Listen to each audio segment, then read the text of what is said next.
비트코인 개수를 늘리는 투자가 있고요. USDT, 달러를 늘리는 투자가 있어요. 이게 이제 코인 개수는 상승장에 유리하고 달러는 하락장에 유리해요. 이 차이 좀 혹시 이해 가시겠나요? 코인이 상승장에는 코인 개수를 모으는 게 유리하고, 네. 그러니까 예를 들어 이게 코인 거래소 보면 투자 방법이 두 개가 있어요. 하나는 비트코인 하나를 롱을 해서 비트코인 두 개로 늘리는 코인 개수를 늘리는 투자 방법이 있고, 하나는 USDT 달러로 비트를 샀다가 비트가 오르면 다시 팔면 달러가 되잖아요. 달러를 늘리는 방법이 있어요. 이게 두 개가 시장이 달라요. 이걸 인버스라고 하고 이거를 USDT 마켓이라고 하는데, 이게 왜 상승장이 유리하냐면 예를 들어 앞으로 비트코인이 오를 것 같아요. 계속 지금 이런 위치라고 한번 볼게요. 이때 비트를 10개 사놓는 거, 이때 비트를 100개 사놓는 거. 근데 여기 이제 나중에 한 뭐 10배 오를 것 같아. 그럼 비트 100개 들고 있으면 이 10배 오르는 상승분도 가져갈 수 있잖아요. 근데 이때 달러로 투자를 하면 이때 $10,000는 이때가 더 $10,000예요. 비트 자체 가격이 오를 거라고 생각합니다. 근데 하락장은 반대예요. 하락장 반대. 하락장은 지금이 고점이고 앞으로 이렇게 하락할 거예요. 그럼 이때 비트를 10개 갖고 있으면 이때도 비트가 10개잖아요. 근데 가격은 또 비트 가격이 예를 들어 50% 하락했어. 그럼 전체 자산 가치는 줄어들겠죠. 근데 이때 비트 10개가 아니라 예를 들어 그냥 뭐 $10,000를 가진 거예요. 그럼 $10,000의 가치는 비트가 아무리 떨어져도 이때도 $10,000거든요. 그럼 오히려 이거는 달러로 갖고 있는 게 나아요. 하락장이. 그렇죠. 그래서 충분히 아래로 내려왔을 때는 자동 매매로 코인 개수를 늘리는 걸 하고, 이제 어느 정도 고점이 왔다, 앞으로는 하락 확률이 높다고 생각이 되면 이 전략을 USDT 전략을 바꿔요. 그래서 하락장을 준비하는 거죠.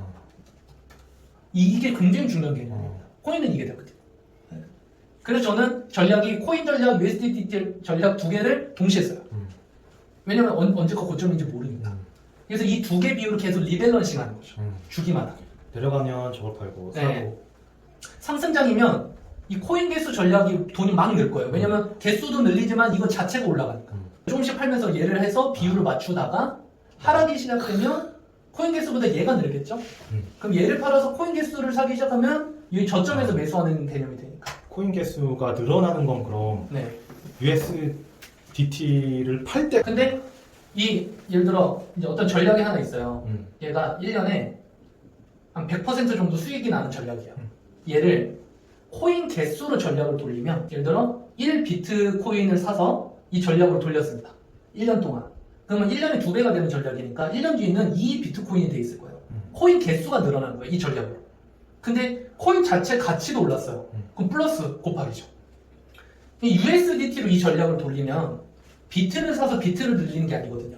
예를 들어 $10,000가 있었는데 이 전략을 돌렸더니 1년 뒤에 $2,000가 된다는 얘기예요. 비트가 늘어난 게 아니라 달러가 늘어요. 이 달러로 이 전략을 돌리면 이걸 제가 선택할 수 있어요. 그럼 상승장이 올 것 같으면 얘로 전략을 돌리는 거고, 하락장이 올 것 같으면 얘로 전략을 돌리는 거죠. 아예 전략을 바꾸는 거예요. 근데 저는 지금 앞으로 상승장이 올 거라고 생각을 하니까 저는 지금 어떻게 해놨냐면 코인 개수 전략에 제 자산의 70%, USDT 전략에 자산의 30%를 넣습니다. 근데 막 이렇게 하다가 뭐 2025년 돼서 이제 상승장 끝이라고 생각이 되면 저는 어떻게 할까요? 비율을 바꾸겠죠. 코인 개수 늘리는 건 30%만 넣고 USDT에 70%를 넣어서 전략을 돌릴 거예요. 똑같은 전략을 계속 돌리는 건데 이 비중을 바꿔요.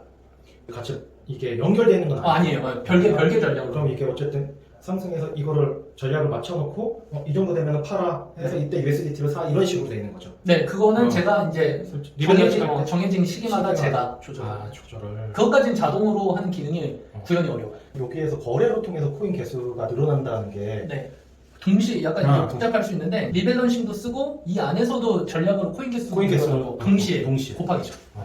그러니까 제가 이 생각을 마친 후에 저는 투자에 대한 로드맵이 끝났어요. 더 이상 이제 고민할 필요가 없겠다.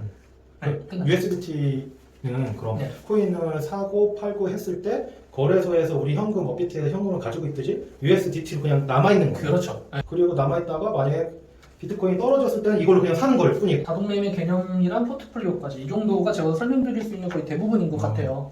너무 재밌습니다.